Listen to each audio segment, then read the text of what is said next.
नमस्कार, मनी गुरु की इस खास पेशकश में आप सभी का स्वागत है। मैं हूं स्वाति रायना। बाजार में आजकल एनएफओ की बहार है। फंड हाउस बाजार में लगातार जारी बदलावों और नए ट्रेंड्स का फायदा उठाने के लिए नई नई स्कीम्स लॉन्च कर रहे हैं। लेकिन सवाल ये कि क्या आपको एनएफओ में निवेश करना चाहिए या नहीं, और साथ ही बताएंगे बाजार में आए हैं कौन से नए फंड। इन तमाम सवालों के जवाब हमारे साथ साझा करने के लिए हमारे साथ दो खास एक्सपर्ट्स हैं। उनका परिचय करा देते हैं। आनंद राठी वेल्थ के डायरेक्टर ऋषिकेश पालवे और मनी फ्रंट के सीईओ मोहित गांग हमारे साथ है। ऋषिकेश और मोहित, आप दोनों का बहुत स्वागत है मनी गुरु के आज के इस खास कार्यक्रम में। सबसे पहले काफ़ी एक्साइटिंग रहता है जब इन्वेस्टर्स ये देखते हैं, सुनते हैं कि कोई नया फंड बाजार में आया है। पहले समझना ज़रूरी है मोहित, ये क्या खास रहता है एनएफओ में?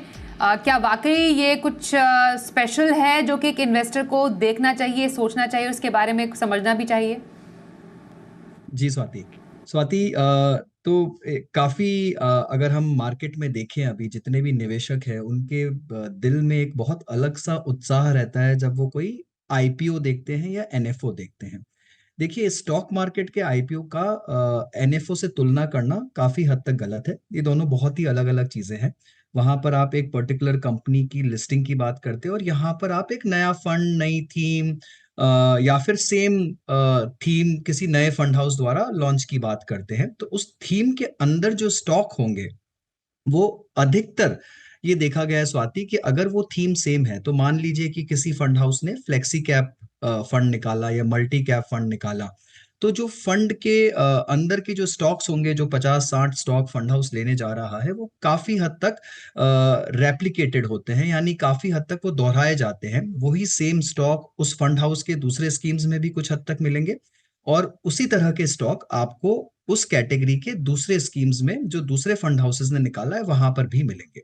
तो ये जो एनएफओ की बहार है, ये मार्केट में फिर भी चले जा रही है, हालांकि इसमें कुछ बहुत ज्यादा नया देखने को नहीं मिलता है।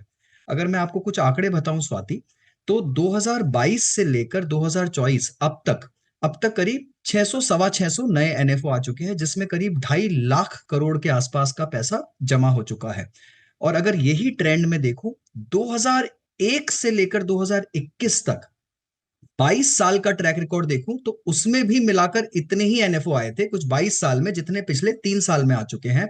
और तब 22 सालों में जो पैसा इकट्ठा हुआ था वो पिछले 3 साल से भी कम था टोटल, अगर मैं करके देखूं। तो इस तरह का कुछ उन्माद सा आ गया है मार्केट में एनएफओ में सब कुछ गलत नहीं होता है। काफी बार कुछ सेक्टोरल, कुछ थीमेटिक ऐसे नए नए थीम्स भी देखने को मिलते हैं। काफी बार नए इंडेक्स फंड्स देखने को मिलते हैं जो शायद पहले से मौजूद नहीं थे। तो सब कुछ गलत नहीं होता है, पर अमूमन ये देखने में आया है कि एनएफओ में एक एक एक प्रक्रिया को, एक स्टॉक पिकिंग की चाल को फिर से दोहराया ही जाता है नए फंड हाउस द्वारा।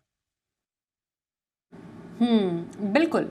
बेसिकली जो ऑफरिंग या जो पेशकश एक एएमसी के पास नहीं है, उसको वो ऑफर कर रही है अपने इन्वेस्टर्स को, तो उनका वो एक बास्केट भी, यहाँ जो एक गैप है वो भी फिल हो जाता है और इन्वेस्टर्स के लिए एक नया एक फंड भी आ जाता है। पर समझना और जानना ज़रूरी है अब तक का जो ट्रेंड रहा है। ऋषिकेश, थोड़ा सा अगर हम समझें आंकड़ों के ज़रिए, जैसे मोहित ने भी बताया कि लाखों करोड़ रुपए आए हैं एनएफओ में ही इन्वेस्टमेंट के ज़रिए।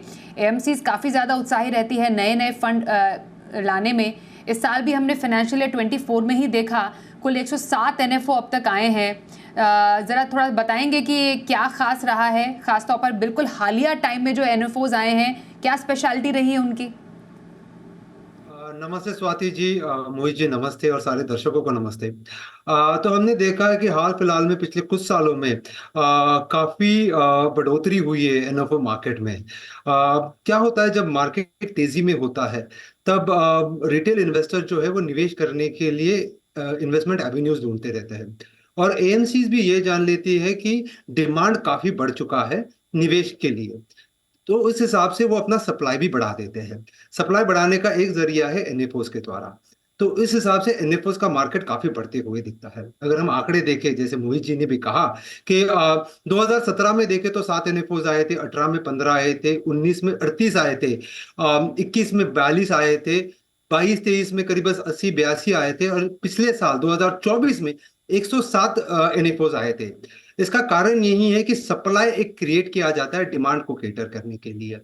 दूसरी चीज होती है, एक बहुत बड़ा मिथ होता है एनएफओस को लेके कि क्योंकि उसका इनिशियल ऑफर प्राइस 10 रुपए का होता है तो लोगों को लगता है कि सस्ते दाम में उनको यूनिट्स मिल रहे हैं, और अगर अगर उनको सस्ते दाम में यूनिट्स मिल रहे हैं तो ग्रोथ पोटेंशियल काफी हाई होगी। लेकिन ये मिथ होता है। हमने एक स्टडी करके देखा कि एक NFO, flexi cap NFO versus एक फ्लेक्सी कैप फंड जो 3 साल से ज्यादा ट्रैक रिकॉर्ड रखता है, उन दोनों के कंपैरिजन में 1 साल का रिटर्न क्या हुआ। तो एनएफओ का रिटर्न हुआ करीबन 40% और फ्लेक्सी कैप फंड का रिटर्न हुआ करीबन 42%। तो ये जानने में मैंने ये कह रहा हूँ कि 2% से ज्यादा रिटर्न बनाया फ्लेक्सी कैप फंड ने, लेकिन अगर आप रिटर्न्स देखो तो लार्जली सिमिलर रिटर्न्स दिया है दोनों भी फंड्स ने। तो एनएफओ में डालने से कोई ज्यादा फायदा होता है क्या? उसका उत्तर नहीं है।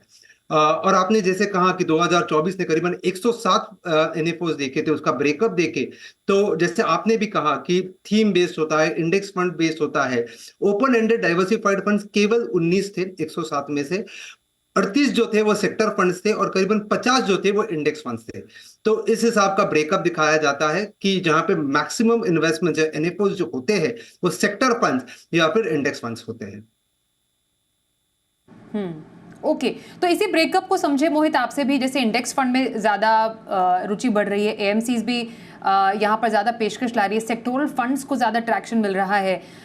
तो इस स्पेस में अगर हम समझे डिमांड एंड सप्लाई का खेल के हिसाब से अगर समझे कि एएमसीज परोस रही है, निवेशक जो है वो पसंद भी कर रहे हैं, तो इस ट्रेंड को कैसे समझे? स्वाति, सच बोलिए तो बहुत ही मुश्किल है इस ट्रेंड को समझना। मुझे लगता है कि मार्केट में एक तरह सा खुमार सा छाया हुआ है कि कोई भी नई थीम आ जाए, कोई भी कुछ नया करने को मिल जाए। निवेशकों को शायद नए की लालसा इतनी अधिक हो गई है कि वे किसी भी थीम को अपनाने के लिए तैयार है। उसमें बस कुछ कुछ उन्हें नया दिखना चाहिए। तो आप देखेंगे कि नए नए तरह की थीम्स आ रही हैं, नए तरह के सेक्टोरल फंड्स, नए तरह के थीमेटिक ऑप्शंस, बहुत तरह तरह के इंडेक्स फंड्स आ रहे हैं। तो ये इंडेक्स पहले मौजूद ही नहीं थे। एएमसीज अभी क्या करती हैं, एएमसीज जाती हैं एनएससी के पास, क्रिसिल के पास, उन्हें जिस तरह का फंड लॉन्च करना है उस तरह का वो इंडेक्स बनवाती हैं। पहले इंडेक्स को बनवाया जाता है और फिर उस पर इंडेक्स फंड लॉन्च किया जाता है। तो मुझे लगता है कि ये मार्केट में जो इतनी ज्यादा लिक्विडिटी आ गई है और निवेशकों को कुछ हद तक लगता है कि कब तक वो वही large cap, mid cap, small cap, flexi cap में एलोकेशन करते रहेंगे। एक बोरियत जिसे मैं कहना चाहूंगा, हालांकि वो गलत है, ऐसा होना नहीं चाहिए। सिंपल निवेश ही हमेशा सबसे ज्यादा पैसा बनाता है, ये हमने आपके शो पर बहुत बार पहले भी डिस्कस किया है। पर शायद निवेशकों को एक कुछ नया करने का जैसे जुनून कह लीजिए, वैसा कुछ आया हुआ है अभी मार्केट में, और जहां उन्हें नया थीम या नया सेक्टर दिख जाता है। और काफी बार निवेशकों को ये भी लगता है कि कुछ थीम्स हो गई, जैसे अभी हाल ही में एक एग्जांपल लूं, तो डिफेंस थीम पिछले साल आई थी। एक नया एनएफओ आया था, एचडीएफसी ने लॉन्च किया था, और फिर अभी मोतीलाल ने भी उसी थीम पर एक एनएफओ लॉन्च किया, बहुत जबरदस्त पैसा इकट्ठा किया। तो सबको लगता है कि make in India, manufacturing, defence यानी बहुत जबरदस्त थीम है, और इस पे डालने के लिए एक होड़ सी लग गई है मार्केट में। कोई ये नहीं देख रहा कि किस वैल्यूएशन पे पैसा उठ रहा है मार्केट में, उन स्टॉक्स का क्या हाल है, कितना बड़ा यूनिवर्स है, क्या फंड मैनेजर सही तरीके से उसे एलोकेट कर पाएंगे इन लेवल्स पे, उससे किसी को फर्क नहीं पड़ रहा। सबको बस पैसा लगाना है। तो एक ढर्रा सा बन गया है मुझे लगता है मार्केट में। अभी आज ही एक करेक्शन शुरू हुआ है छोटा सा। अगर कुछ अच्छा सा करेक्शन आता है और थोड़ा कूल डाउन आता है, और कुछ कुछ सेक्टर्स में बहुत ज्यादा हमने देखा है बबल जैसा माहौल बन गया है, तो वहां पर अगर थोड़ा सा कूल ऑफ होता है तो ये ओवरऑल मार्केट की सेहत के लिए और निवेशकों के लिए भी अच्छा रहेगा कि उन्हें थोड़ा सा समझ में आएगा फर्क कि हमेशा सेक्टोरल फंड्स अच्छे नहीं होते। काफी बार जो simple boring flexi cap, large cap, mid cap है, वही काम आते हैं मार्केट में एक लंबी अवधि के लिए अगर आपको निवेशक बनना है तो। बिल्कुल। और ऋषिकेश, कोई एक नया फंड जब बाजार में आया है तो हमेशा, जैसा हम बात अब तक चर्चा भी करते आ रहे हैं, कि हर चमकती चीज़ सोना नहीं होती। आपको थोड़ा समझिए, परखिए, उसके बाद आप उसमें आप इन्वेस्ट कीजिए। पर कई बार ऐसा भी होता है, इन्वेस्टर सोचते हैं हम क्या कुछ अपॉर्चुनिटी खो रहे हैं। तो ज़रा ये बताइए कि क्या फ़ायदे भी हो सकते हैं इसके, किन के लिए फ़ायदेमंद हो सकता है कि एनएफओ पीरियड में शायद वो एक अपॉर्चुनिटी उनके पास आ जाए इन्वेस्ट करने की। तो एनएफओ पीरियड में किसी फंड में इन्वेस्ट करने के फ़ायदे क्या हो सकते हैं? स्वाति जी, फायदे तो काफी कम है और मैं मोहित जी से अग्री करता हूँ कि फायदे काफी कम है, लेकिन अगर फायदे देखने ही हैं तो 3-4 फायदे हो सकते हैं। सर्वप्रथम यह है कि अगर आपको कोई थीम या सेक्टर में एलोकेशन करना है और वहाँ पे आपका एलोकेशन नहीं है, और अगर कोई फंड मैनेजर है वो काफ़ी अच्छा है जिनके साथ आपको निवेश करना है, तो एक अपॉर्चुनिटी हो सकती है कि आप उनके साथ निवेश कर सकते हो। दूसरा फायदा ये हो सकता है कि जैसे मैंने पहले भी कहा कि इनिशियल ऑफर प्राइस केवल मात्र 10 रुपए का होता है, तो छोटी राशि जो है और ज़्यादा यूनिट्स वो पाया जा सकता है, लेकिन वो इतना भी बड़ा बेनिफिट नहीं होता है। उसके नुकसान काफ़ी ज़्यादा हो सकते हैं, फायदे बहुत ही कम होते हैं। पर ये दो फायदे के बारे में मैं अभी बात करना चाहूँगा। लेकिन काफ़ी सारी चीज़ें पीछे छूट जाती है अगर आप एनएफओ में निवेश करते हो, जैसे आपको पास्ट परफॉर्मेंस पता नहीं चलता है। फिर आपको मेजरली थीम कौन सी होती है उस अनुसार निवेश करना होता है। डिस्क्लोजर्स नहीं होते जहाँ पे आपको पता नहीं चलता कि पोर्टफोलियो क्या होने वाला है, कितना प्रतिशत कौन से कंपनी में जाने वाला है। और सबसे प्रॉब्लमेटिक सिचुएशन ये होती है कि एक्सपेंस रेशियोज जो होते हैं वो काफ़ी हद तक ज़्यादा होते हैं, क्योंकि राशि कम होती है, साइज ऑफ द फंड कम होता है, उसकी वजह से करीबन 2 से 2.5% के बीच में एक्सपेंस रेशियो पाया जाता है, जबकि नॉर्मल सिचुएशन में करीबन 1.5% का एक्सपेंस रेशियो पाया जाता है। तो फायदे काफ़ी कम है, लेकिन प्रॉब्लम्स कंसर्न्स काफ़ी ज़्यादा होते हैं इन्वेस्टर्स में निवेश करने के लिए। ओके, कुछ एडिशंस मोहित आपकी तरफ से अगर चाहें, हम डेफिनेटली ये समझने की कोशिश कर रहे हैं कि क्या करना चाहिए या नहीं करना चाहिए, पर अगर ये बात होती है कि अगर कुछ अपॉर्चुनिटी ग्रैब करनी ही है इस मोमेंट पे, क्योंकि एक एएमसी तो कहेगी ही कि हमारे फंड में आप इन्वेस्ट करो, क्यों नहीं करोगे, तो वो कौन से पॉइंट हो सकते हैं जो कि एक निवेशक को आकर्षित कर सकते हैं टुवर्ड्स इन्वेस्टिंग इन एनएफओ? बिल्कुल। स्वाति देखिए, कुछ छोटे मोटे फायदे जो हैं वो ये ज़रूर हैं कि जैसे भारत में अभी तक बहुत ज़्यादा फैक्टर बेस्ड इंडेक्स फंड्स का प्रचलन नहीं था। तो अभी आप देखें तो ये नए नए जो इंडेक्स फंड्स आ रहे हैं, momentum based, low volatility based, value based, alpha based, इस तरह के जो फंड्स थे या जो थीम्स थी वो भारत में उपलब्ध ही नहीं थी पहले तक, राइट। तो काफ़ी बार जब इस तरह के नए इंडेक्स या फैक्टर बेस्ड इंडाइसेस आते हैं तो बहुत सारे इन्वेस्टर्स या बहुत सारे जो सेबी इन्वेस्टर्स भी होते हैं वो चाहते हैं कि उनके पोर्टफोलियो में पैसिव रहे बट फैक्टर बेस्ड पैसिव रहे, तो उन्हें इस तरह के अच्छे वाले थीम्स जो कि इंटरनेशनली बहुत प्रचलित है वो मिलने लग गए हैं आजकल। दूसरा, काफी बार जो नॉर्मल इंडेक्स फंड्स भी आते हैं, जैसे अभी टाटा एएमसी ने टूरिज्म इंडेक्स फंड निकाला, तो इस तरह का कुछ ऑप्शन अवेलेबल नहीं था। अगर आपको अब टूरिज्म में इन्वेस्ट करना ही है, आप देख रहे हैं जिस तरह की भीड़ लग रखी है एयरपोर्ट्स पे, रेलवे स्टेशन पे, और टूरिज्म के प्रति जो रुझान बढ़ रहा है, अगर आप वो करना चाहते हैं तो फिर आपके पास में एक ऑप्शन उपलब्ध हो गया है। उसी तरह से डिफेंस को चलते एक ऑप्शन उपलब्ध हो गया। तो काफी बार कुछ सेक्टर्स, कुछ थीम ऐसे आते हैं मार्केट में जो पहले से उपलब्ध नहीं थे, और एज अ निवेशक आप और मैं चाहते हैं कि हम उन थीम्स का हिस्सा बने। अभी जैसे ईवी थीम बहुत प्रचलित हो रहा है, सबको लग रहा है कि भारत में ईवी कह लीजिए, एआई कह लीजिए, इन तरह की चीजों की होड़ लगेगी। तो अगर उस थीम पे कोई एनएफओ आता है तो हो सकता है कि कुछ निवेशकों का उसमें रुझान बढ़े। हालांकि देखिए, यहाँ पर दूसरी बात यह है कि अगर आप एक फ्लेक्सी कैप फंड में निवेश कर रहे हैं और उसके फंड मैनेजर को लगता है कि ये थीम अच्छा है और उसमें सेक्टर्स में स्टॉक्स अवेलेबल है, तो वो भी अपने पोर्टफोलियो में से लेंगे। बट एक डेडिकेटेड थीम होती है तो आप फोकस तरीके से उसमें निवेश कर पाते हैं। दूसरा बेनिफिट जो मुझे लगता है स्वाति, कभी कभी ये होता है कि क्योंकि आप एक लेवल पे पैसा उठाते हैं, फंड मैनेजर के पास अक्सर एनएफओ में थोड़ा टाइम होता है, 2 से 3 महीने तक वो अपने पैसे को डिप्लॉय करते हैं। तो अगर इस लेवल पे, इस स्तर पर अगर वो कुछ पैसा उठा रहे हैं, तो वो मार्केट में अगर कल को थोड़ा सा करेक्शन आता है या वैल्यूएशन को देखकर वो किस तरह से स्टैगर कर कर थोड़ा सा निवेश कर सकते हैं। एक एग्जिस्टिंग फंड तो ऑलरेडी पूरी तरह से निवेशित होता है। तो यहाँ पर थोड़ा सा अगर फंड मैनेजर स्मार्ट है तो मार्केट के लेवल्स का फायदा उठाया जा सकता है, अगर वो स्मार्टली कैश कॉल लेकर और थोड़ा धीरे धीरे डिप्लॉय कर कर मार्केट के लेवल्स के हिसाब से अगर निवेश करना चाहे तो। तो ये कुछ और छोटे मोटे फायदे हैं जो मुझे लगता है कि एक निवेशक को एनएफओ के साथ मिल सकते हैं। हालांकि मुझे लगता है कि ये सारे जो फैक्टर्स हैं वो एग्जिस्टिंग फंड्स में भी कवर हो जाते हैं कुछ हद तक, बट एक फोकस तरीके से आपको शायद एनएफओ में ज्यादा मिल पाते हैं। कई लोग एनएफओ पसंद करते हैं, उस पीरियड में इन्वेस्ट करना पसंद करते हैं, कई लोग जो है थोड़ा इंतज़ार करते हैं। एक ऋषिकेश, क्या ये एक सही तरीका ये भी रह सकता है कि क्योंकि जो ओपन एंडेड एनएफओज होते हैं वो आपको मौका देते हैं अपना जो उनकी सब्सक्रिप्शन पीरियड है ख़त्म होने के बाद भी, एनएफओ पीरियड ख़त्म होने के बाद फिर वो आप उसमें इन्वेस्ट कर सकते हैं। क्या वो थोड़ा इंतज़ार भी काफ़ी रह सकता है कि इन्वेस्टर के लिए नए फंड में इन्वेस्ट करने का, या फिर एक track record, proper track record build up होने का आप सजेस्ट करेंगे? जी स्वाति जी, मैं हमेशा यही कहता हूँ कि अगर एक ट्रैक रिकॉर्ड एस्टैब्लिश हो जाए, एक परफॉर्मेंस रिकॉर्ड एस्टैब्लिश हो जाए, 2-3 साल, करीबन 3 साल का समय देना चाहिए किसी भी फंड को मार्केट प्लेस में रहने के लिए। क्योंकि 3 सालों में ये पता चल जाता है कि फंड का रिएक्शन कैसे है, फंड मैनेजर का रिएक्शन कैसे है। क्योंकि काफ़ी सारे मार्केट साइकिल्स आते हैं, तेजी का टाइम आता है, मंदी का टाइम आता है। उन साइकिल्स में फंड मैनेजर या फंड का कैसा बर्ताव रहा है। दूसरी चीज ये है कि रिस्क कंपोनेंट जो है, बीटा बीटा जो जिसका कैलकुलेट होता है, अब वो तभी कैलकुलेट हो सकता है जब आप एक समय मार्केट प्लेस में बिताओ, तब जाके उसका बीटा, उसका जर्नी पता चलता है कितना रिस्की है इन कंपैरिजन टू निफ्टी या एनी अदर इंडेक्स। तो उसका अगर बीटा इवेल्युएट करना है, कंप्यूट करना है, तो उसको एक समय, 3 साल या ज्यादा का समय बिताना पड़ेगा मार्केट प्लेस में। तीसरी बात यह है कि एक पोर्टफोलियो का पता चलता है कि कितना प्रतिशत कौन से कंपनीज में निवेश किया गया है।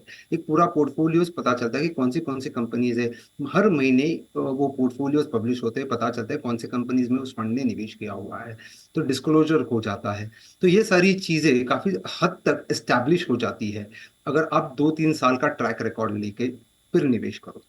तो मेरा सुझाव ये रहा कि आप निवेश करो इन फंड्स में, फ्लेक्सी कैप हो या कोई अदर फंड हो, उसमें निवेश करो, लेकिन उसको 3 साल का टाइम बिताने दो मार्केट प्लेस में। आज तुम्हारे पास 700-750 फंड्स अवेलेबल है मार्केट प्लेस में, उसमें से आपने को चुनाव करना होता है करीबन 10 से 15 फंड्स का एक पोर्टफोलियो बनाने के लिए।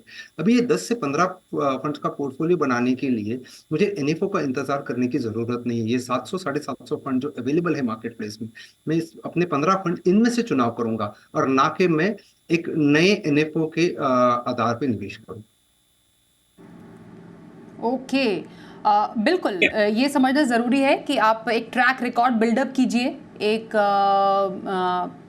किसी एक फंड का, उसके बाद उसमें आप इन्वेस्ट कीजिए। मोहित, क्या कोई रिकॉर्ड आपके पास है इस चीज़ का कि जो एनएफओज पिछले हाल फिलहाल में जो आए हैं बाजार में, उनका प्रदर्शन कैसा रहा है? कुछ आपने इस पे रिसर्च की हो, पढ़ा हो, या उसका ट्रैक रिकॉर्ड देखा हो, तो ज़रा बताइए कि एक कॉन्फिडेंस भी आता है इन्वेस्टमेंट समझने को कि अगर उन्होंने एनएफओ पीरियड में नहीं इन्वेस्ट किया किसी फंड में, एक ट्रैक रिकॉर्ड बिल्डअप होने के बाद इन्वेस्ट किया, तो कैसा रहा है?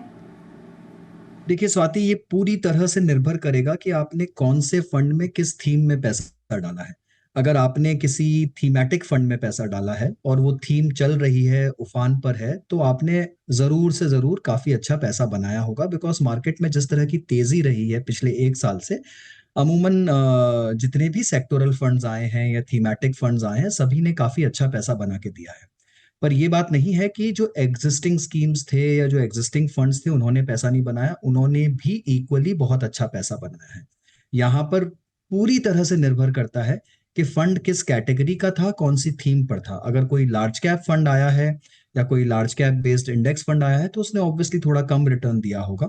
कोई mid cap factor based fund आया है, small cap factor based fund आया है, तो उसने बहुत शानदार रिटर्न दिया होगा। कुछ कुछ जो थीम्स आई हैं मार्केट में, आप डिफेंस का ही एग्जांपल ले लीजिए, बेहतरीन प्रदर्शन रहा है, बहुत ही शानदार रिटर्न्स रहे हैं डिफेंस फंड के जो पिछले साल आया था। अभी का डिफेंस फंड तो खैर बहुत ही छोटा दायरा है देखने के लिए, तो अभी उस पर कमेंट करना ठीक नहीं होगा।